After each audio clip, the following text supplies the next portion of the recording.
Hello friends, welcome to Summu vlogs. ఈరోజు మనం తోటకూర ఫ్రై చేస్తున్నాం.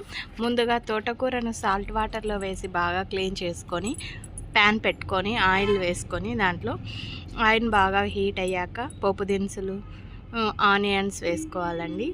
ఆనియన్స్ బాగా ఫ్రై అవ్వాలి. ఆనియన్స్ బాగా ఫ్రై అయ్యాక కట్ చేసుకున్న పచ్చిమిర్చి వేయాలి. పచ్చిమిర్చి కొద్దిగా ఫ్రై అయ్యాక కరివేపాకు, క్లీన్ చేసుకున్న తోటకూర వేసి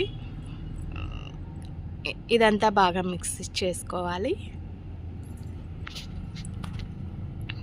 దీంట్లో అసలు వాటర్ ఏం వేయనవసరం లేదండి. వాటర్ ఆటోమేటిక్గా అదే కుక్ అయిపోతుంది. చూడండి, ఇప్పుడు కొంచెం సాల్ట్ వేసుకుందాం.